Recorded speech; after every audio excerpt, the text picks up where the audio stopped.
Hey everyone, so we've been getting a lot of questions lately about where we've been fishing or if we've even been fishing because the water's been so high. It's runoff season here in the Rocky Mountains, and so we thought it would be fun to just put together a little video about how to fish high water, what runoff season even is and what that means for fishing, some good tactics and safety tips for fishing high water, and then also some alternatives for fishing if you want to avoid the river altogether. So we're definitely not experts in this space at all, but these are just some tips and tricks that we have found work for us. So yeah.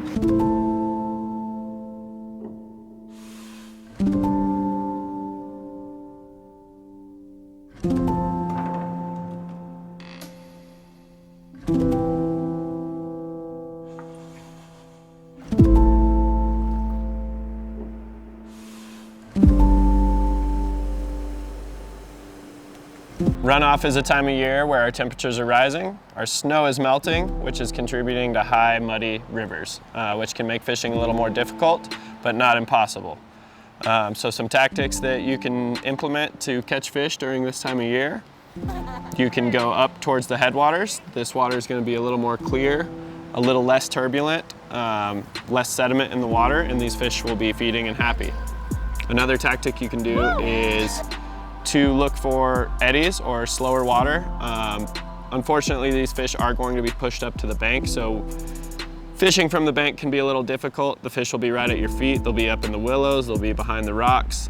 So ideally, you have a friend with a boat or you have a boat yourself and you can go float, and fishing is a whole lot different from a boat right now. Because you're going down the center of the river, fish are on the banks, you can cast at the banks and pull them off of the banks.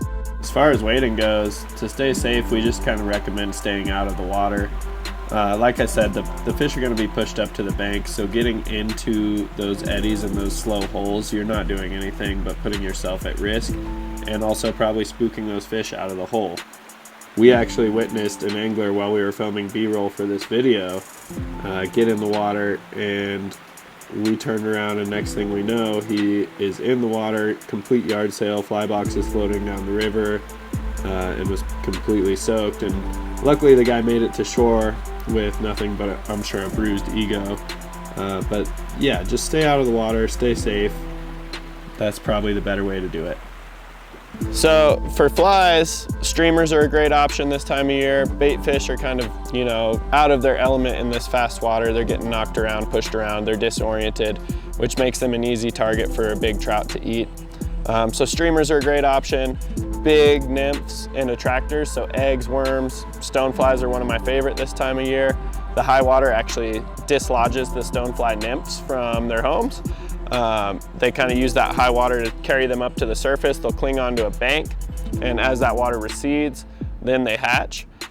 So right now is a great time to fish those stonefly nymphs. They're getting swept off the rocks and they're getting kicked all around the water.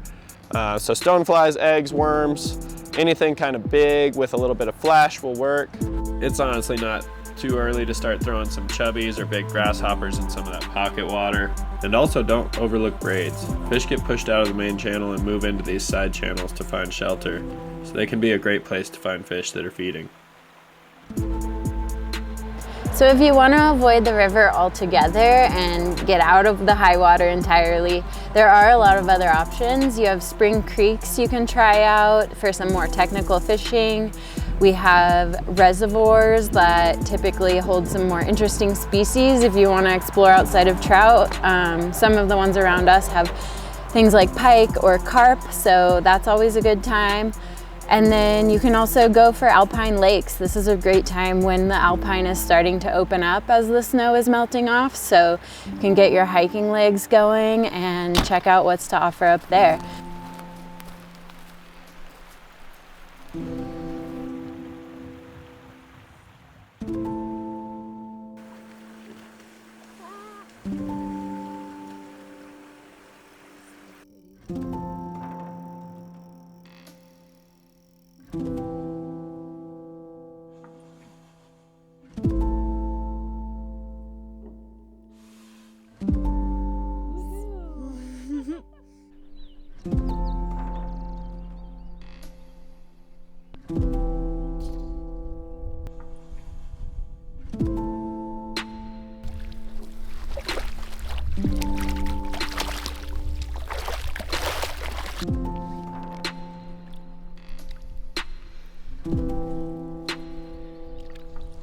Yeah, so to wrap things up, guys, fishing isn't done just because the snow's melting and the river's high and dirty.